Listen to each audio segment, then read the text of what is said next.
ህፃናት ላይ በአግባቡ ያልታከመ ሆድ ድርቀት የሆድ ድርቀት አዙሪት ወይም ቪሸስ ሳይክል ውስጥ ሊያስገባቸው እንደሚችል ያውቃሉ? አዎ፣ ብዙ ህፃናት አንድ ድርቀት ከያዛቸው ያን ድርቀት ሙሉ ለሙሉ ለማስወገድ በጣም ከባድ ይሆንባቸዋል ለወላጆች እና አንድ ድርቀት ይመጣል፣ ከዛ በኋላ ሆድ ህመም ይኖረዋል። ያችን ለማስተካከል ረጅም ዓመት ሊፈጅባቸው ይችላል። በዛሬ ቪዲዮ እጅግ ወሳኝ መረጃ እነግራችኋለሁ። የድርቀት ቪሸስ ሳይክል ወይም አዙሪት የሚባለው ነገር ምንድን ነው? እንዴት እንከላከለዋለን? ይህ ነገር ድንገት ከተከሰተ ደግሞ ህክምና ምርመራ ሊያስፈልገው ይችላል እና ራሱን የቻለ ህክምና ስቴፖች አሉት። ዋናውና 3 ስቴፖች አሉት። በዛሬ ቪዲዮ ይነግራችኋለሁ። መጨረሻ ላይ ደግሞ ለድርቀት የሚመከሩ ምግቦችና የማይመከሩ ምግቦች አሉ። በዝርዝር እነዚህን ሁሉ እንመለከታለን። ቪዲዮን እስከ መጨረሻ ይመልከቱ። ሐሳብ አስተያየት ካላችሁ ወይም ያልገባችሁ ነገር ካለ ከታች ኮሜንት ላይ ጻፉልን። ምናልባት ለዚህ ዩቲዩብ ቻናል አዲስ የሆናችሁ ሰዎች ይህ ብሩክ ኪድስ የሚባለው ዩቲዩብ ቻናላችን ነው። ሰኞ፣ ሮብና አርብ ለወላጆች ስለ ህፃናት አመጋገብ፣ አስተዳደግ፣ ስለ ህፃናት ጤንነት አዳዲስ መረጃዎች የምናቀርብበት ነው። ቤተሰብ ካልሆናችሁ ቤተሰቡ ነው።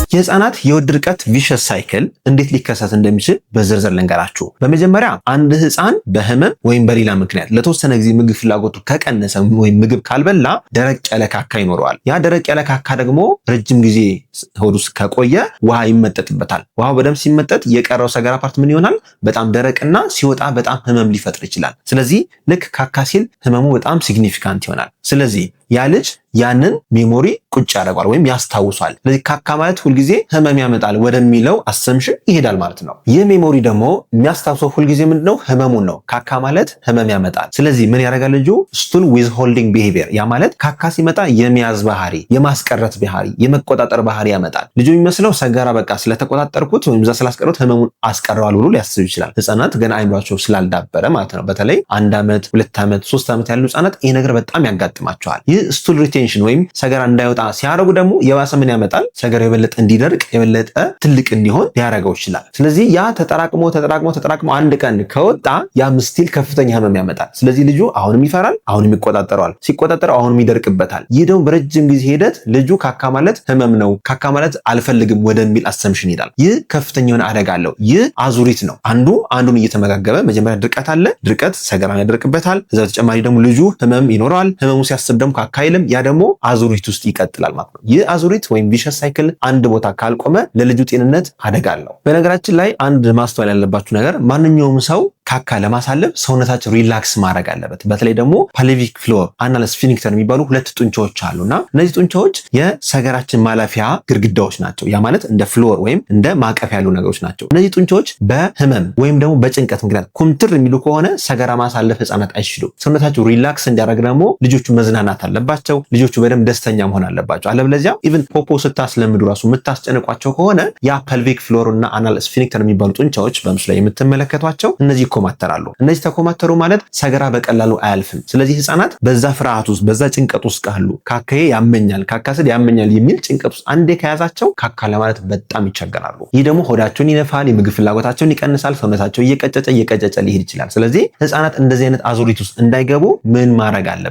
ስለዚህ ህፃናት እንደዚህ አይነት ችግር ውስጥ ከገቡ ምን ማድረግ አለብን? 3 ዋና መፍትሄዎች አሉ። ከዛ በፊት ግን ህፃናት እንደዚህ አይነት ችግር ካጋጠማቸው ምን አይነት ምልክት ይሰጡናል? ይህ ቪሸስ ሳይክል የድርቀት ቪሸስ ሳይክል ውስጥ ወይም አዙሪት ውስጥ ከገቡ የሚያሳዩት ዋና 4 ምልክቶች ወይም ባህሪያቶች አሉ። አንደኛ ልክ ካካቸው ሲመጣ እግራቸውን አቆላልፎ መቆም ይጀምራሉ። ይህ ካካቸውን ለመቆጣጠር ሽንታቸውን ለመቆጣጠር የሚያደርጉት ነገር ነው። በነገራችን ላይ ይህን ሲያደርጉ ደግሞ አንድ ትልቅ ጉዳት አለ። ይህ ምንድነው? ብላደር የምንለው የሽንት ከረጢት ይወጠርባቸዋል ወይም ስታሲስ ወይም ደግሞ ኮምፕሬሽን ይኖረዋል። ሰገራው ከታች ይሆንና ብላደር የምንለው በምስሉ ላይ የምትመለከት የሽንት ከረጢቱን ሰገራው ራሱ ይገፋዋል። ያ ሽንት ረጅም ጊዜ እንዲጠራቀም እንዲቆይ ያደርጋል። ሽንት ረጅም ጊዜ ብላደር ውስጥ ወይም ፊኛ ውስጥ ከቆየ ደግሞ ለሽንት ቧንቧ ኢንፌክሽን ሊያጋለጣቸው ይችላል። ያ ብቻ አይደለም፣ ከሽንት ቧንቧ ኢንፌክሽን ወደ ኩላሊት ኢንፌክሽን ሊሄድባቸው ይችላል። በነገራችን ላይ ከዚህ ጋር በተገናኘ የህፃናት የሆድ ድርቀት ምርመራ ህክምና እንዲሁም አልትራሳውንድ የሽንት ቧንቧ ኢንፌክሽን ምርመራን ህክምና ከፈለጋችሁ ብሩክ ኪድስ ልዩ ህፃናትና ታዳጊዎች ክሊኒክ ዝግጁ ሆኖ ይጠብቃችኋል። በዚህ ክሊኒክ እጅግ ዘመናዊ የሚባሉ ትልልቅ የላቦራቶሪ ማሽኖች ያሉ ሲሆን በምስሉ ላይ የምትመለከቱት እነዚህ ማሽኖች ከፍተኛ የሆነ አኪዩሬሲ ስፔሲፊሲቲ ያላቸው በደንብ ውጤቶችን በደንብ ማውጣት የሚችሉ ማሽኖች ናቸውና ህክምና ምርመራ ከፈለጋችሁ ከታች ባሉ ስልኮች ደውላችሁ ከፈለጋችሁ በአካል መምጣት ትችላላችሁ። ሁለተኛ የድርቀት አዙሪት ውስጥ የገቡ ህጻናት የሚያሳዩት ምልክት ደግሞ ልክ ሰገራቸው ሲመጣ በሆነ ነገር መደገፍ ይጀምራሉ። ወይ በእጃቸው መደገፍ፣ መቀመጫቸው አካባቢ መያዝ ሊሆን ይችላል፣ ወይም ግርግዳ መደገፍ ሊሆን ይችላል። ብቻ በሆነ ነገር መደገፍ ይፈልጋሉ። ይህ ዊዝ ሆልዲንግ ቢሄቪየር ይባላል። ሶስተኛው ምልክት ደግሞ ከሰዎች መሸሽና መደበቅ፣ ኮርነር አካባቢ ወይም መስኮት አካባቢ ወይ ደግሞ መጋረጃ ይጋርዱና ወይ ልብሳቸው ላይ ካካ ለማለት ይሞክራሉ። ሰው እንዳያያቸው ይሞክራሉ። የሆነ ሼም ፊሊንግ ይሰማቸዋልና ወይም ካካ ለማለት ሰው ማየት የለብን የሚል ስሜት ይይዛቸዋል። ይህም በጣም ችግር አለው። ህፃናት ደግሞ ካካ እንዲሉ ሪላክስ ማድረግ አለባቸው። ከተጨነቁ ጡንቻቸው በጣም ስለሚኮማተር በቀላሉ ካካ ላይሉ ይችላሉ። አራተኛው ምልክት ደግሞ መቅኖጥነት ወይም ደግሞ እንደ መንዘር ነገር ያደርጋቸዋል። ልክ ካካቸው ሲመጣ ህመሙን ለመቆጣጠር በጣም ይንዘረዘራል ወይም ደግሞ ይነቃነቃሉ። ቫይብሬሽን ነገር ሊያሳዩ ይችላሉ። ሽንት ቤት ላይ ሊሆን ይችላል ወይም በጣም ሊያለቅሱ ይችላሉ። ባህሪያቸው በጣም ይቀያየራል። ይህ አዙሪት ውስጥ መግባታቸው በደንብ የሚያሳዩ ምልክቶች ናቸው። በነገራችን ላይ የህፃናት ድርቀት በጣም ብዙ ምክንያት አለው። በአመጋገብ ሊሆን ይችላል ወይም ደግሞ በህመም ሊሆን ይችላል። ፈሳሽ ባለመውሰድ ሊሆን ይችላል። ፋይበር ባለመውሰድ ሊሆን ይችላል። በተለያዩ ምክንያቶች ድርቀት ሊከሰት ይችላል። ከነዚህም አልፎ ተርፎ ደግሞ የአንጀት ጥበትም ሊኖር ይችላል። የአንጀት ጥበት የነርቭ እጥረት የሚባል አለ።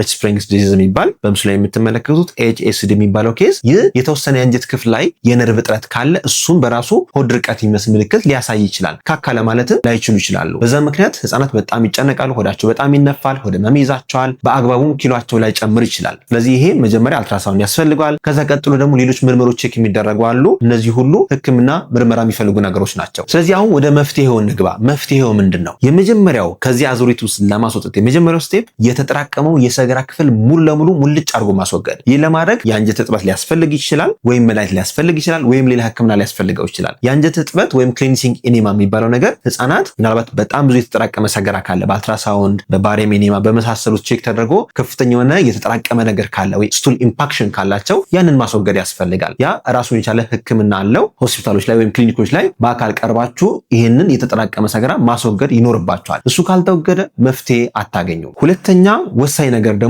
ሬጉላር የሆነ የቶይሌት የሚጠቀሙበት ሰዓት ማዘጋጀት እና ጠዋትና ማታ እንዲሞክሩ መርዳት። በተለይ ልክ ከምግብ ከበሉ በኋላ ጋስትሮኮሊክ የሚባል ሪፍሌክስ አለ። ያ ማለት ጋስትሮኮሊክ የሚባለው ሪፍሌክስ አክቲቬት ሲደረግ ምግብ ስንበላ ጨጓራችን ሲንቀሳቀስ ታች ያለውን የአንጀት ክፍል ያንቀሳቀሳል ወይም ሪፍሌክስ ያመጣል። ያ ሪፍሌክስ ደግሞ ካካ እንዲሉ ያመቻችላቸዋል። ስለዚህ ያንን ተጠቅማችሁ ልክ ከምግብ በኋላ ፖፖ ላይ እንዲቀመጡ መርዳት። ያን ስታደርጉ ግን አስጨንቃችሁ መሆን የለበትም ወይም በግድ መሆን የለበትም። ሪላክስ አድርገው እያሳቃችሁ ሪላክስ እንዲያደርጉ ሰውነታቸው እንዲፍታታ ማድረግ ይኖርባቸዋል። ስለዚህ ጠዋትና ማታ ቋሚ የሆነ የቶይሌት ሰዓት አዘጋጁላችሁ። ይህ ሁለተኛው መፍትሄ ነው። ሶስተኛው መፍትሄ ደግሞ ልክ ያ ሁሉ የተጠራቀመ ሰገራ ከተወገደ በኋላ በቋሚነት ለስላሳና ፈሳሽ ካካ እንዲኖራቸው ማድረግ ይኖርባቸዋል። ይህ ለስላሳና ወይም ሉዝ ስቱል እንዲኖራቸው ለማድረግ ደግሞ አመጋገብም ያስፈልጋል፣ መድኃኒትም ያስፈልጋል። ስለዚህ የአመጋገቡ ምን ይመስላል የሚለው በዝርዝር ልንገራችሁ። አመጋገቡ ላይ አንደኛና ዋነኛው ከፍተኛ የሆነ ፍራፍሬዎችን መጠቀም። ፍራፍሬዎች በተለይ ደግሞ አቮካዶ፣ ኪዊ፣ ፒር፣ ፒች፣ አፕል እነዚህ ከፍተኛ ፋይበር ያላቸው እንዲሁም ስክሮስ ያላቸው ፍሩቶች ስለሆኑ በተለይ ደግሞ አቮካዶ አሁን ቅባት አለው፣ ፋይበርም አለው። አንጀትን ለማለስለስ በጣም አይዲያ አለው። ሌላው ደግሞ አፕል ነው። አፕል ውስጡ ስክሮስም አለው፣ ፋይበርም አለው። ሁለቱም ፈሳሽን ይዞ የመቆየት ባህሪ ያላቸው። ስለዚህ ሉዝ ስቱል ወይም ሰገራን ለማለስለስ በጣም አይዲያ አላቸው። ሌላውም ነግራችሁ በጣም ብዙዎቻችሁ የማታውቁት ፍራፍሬ ደግሞ ፓፓያ ብዙዎቻችን ለድርቀት ብለን አንጠቀም፣ ግን ፓፓያና ማንጎ ከፍተኛ ፋይበር ስላላቸው ለልጆቻችሁ በየቀኑ መስጠት ይኖርባቸዋል። ይህ ካካቸው ሁሌ ለስላሳ በቀላል እንዲወጣ ሪላክስ እንዲያደርጉ በጣም ይረዳቸዋል። ስለዚህ የመጀመሪያ መፍትሄ ከፍተኛ የሆነ ፍራፍሬ መጠቀም። ሁለተኛ መፍትሄ ደግሞ ከጥራጥሬዎች የተወሰኑ ጥራጥሬዎች በጣም አይዲያ አላቸው። በተለይ ተልባና ቺያሲድ ፋይበርም አላቸው፣ ቅባትም አላቸው። እነዚህ ሁለቱ አይዲያል የሚባሉ ጥራጥሬዎች ናቸው። በተለይ ለድርቀት በጣም የሚመክሩ ናቸው። በተቃራኒ ደግሞ የማይመክሩ ምግቦች አሉ። በኋላ ምነግራችሁ እነዛ ምግቦች ሙሉ ማስወገድ ያስፈልጋል። እናስተካክለው። ከዛ በተቃራኒ ደግሞ የማይመከሩ ጥራጥሬዎች ደግሞ አሉ፣ የእህል ዝርያዎች። እነሱም መጨረሻ እነግራችኋለሁ። ቪዲዮውን እስከ መጨረሻ ይመልከቱ።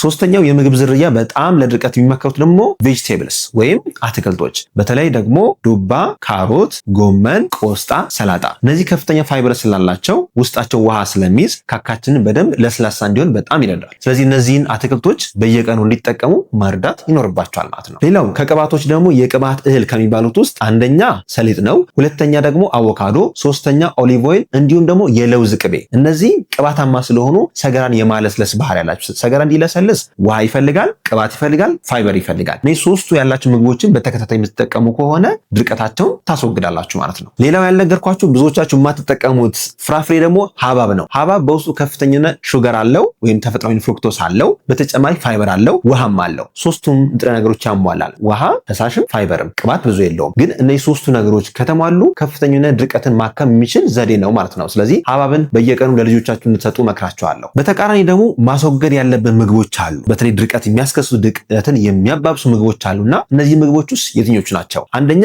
ሩዝ፣ ሁለተኛ የስንዴ ዝርያዎች ፓስታ፣ መኮሮኒ፣ ዳቦ ሊሆኑ ይችላል። እነዚህም በተከታታይ በተለይ ደግሞ የተፈተገ ስንዴ ከሆነ ፋይበርን ሙሉ ለሙሉ ያስወግደዋል። ያ ማለት ለምሳሌ ፉርኖ ዳቦ ወይም የፉርኖ ዱቄት የተፈተገ ነው፣ ፋይበር የለውም። ፋይበር ከሌለው ደግሞ ድርቀት የማስከሰት እድሉ ከፍተኛ ነው። ስለዚህ ፉርኖ ዳቦ፣ ፓስታ፣ መኮሮኒ እና እነዚህ የመሳሰሉት የስንዴ ዝርያዎች አይመከሩም። ሶስተኛው የማይመከረው ምግብ ደግሞ ወተት ነው። ወተት በተለይ ደግሞ ከ500 ሲሲ በላይ የሚጠቀሙ ከሆነ ወይም ደግሞ የላም ወተት የሚጠቀሙ ከሆነ ድርቀትን ሊያባብስባቸው ይችላል። በእርግጥ ይህ እንደየህፃናቱ ይወሰናል። አንዳንዱ ላይ ወተት ድርቀት ያመጣል፣ አንዳንዱ ላይ ምንም ድርቀት ያመጣል። በተለይ የላም ወተት ብዙዎቹ ህፃናት ላይ ድርቀት ያመጣል፣ ግን ለሁሉም አይሰራም እሱ። ለአንዳንድ ህፃናት እስከ 500 ሲሲ የምትሰጧቸው ከሆነ ብዙም አይረብሻቸው፣ በተለይ እድሜያቸው ከ1 ዓመት በላይ ከሆነ። ሆኖም ግን ድርቀት ካለባቸውና የደም ማነስ አይረን እጥረት ካለባቸው የላም ወተት ለህፃናት አይመከርም። አራተኛው የማይመከሩ ምግቦች ደግሞ ፋስት ፉድ የሚባሉት በተለይ በርገር፣ ፒዛ እነዚህ የመሳሰሉት ስጋ ፕሮሰስ ሊሆኑ ስጋዎች በተለይ ከፍተኛ የሆነ መድረቅን ሊያስከስቱ ይችላል። የሰገራ መድረቅን ሊያስከስቱ ይችላሉ እና ፕሮሰስ ሊሆኑ እነ ቺፕስ፣ በፋብሪካ የተቀናበሩ ቸኮሌት ሊሆኑ ይችላል፣ ጣፋጭ ነገሮችን፣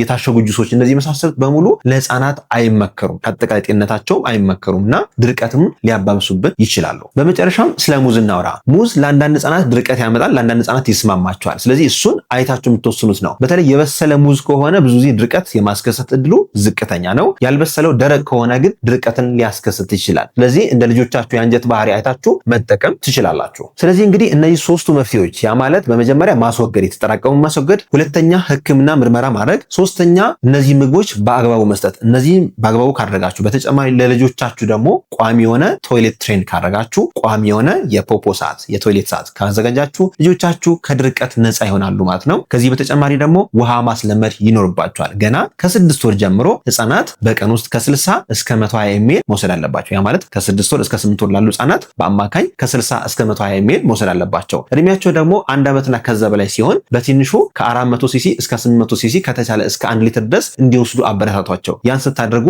ድርቀትን ታስወግዳላችሁ ማለት ነው። ለዛሬ ያለኝ መረጃ ይህን ይመስላል። መረጃውን ከወደዳችሁት ላይክ፣ ሼር፣ ኮፒ ሊንክ፣ ሪፖስት ማድረግ አትርሱ። ከዛ በተጨማሪ ደግሞ ህክምና ምርመራም ከፈለጋችሁ ብሩኪድስ ክሊኒክ ዝግጁ ነው ይጠብቃችኋል። ዶክተር ፋሲል ነኝ፣ የህፃናት ስፔሻሊስት ሐኪም ከብሩኪድስ ልዩ የህፃናትና ታዳጊዎች ክሊኒክ። መልካም ጊዜ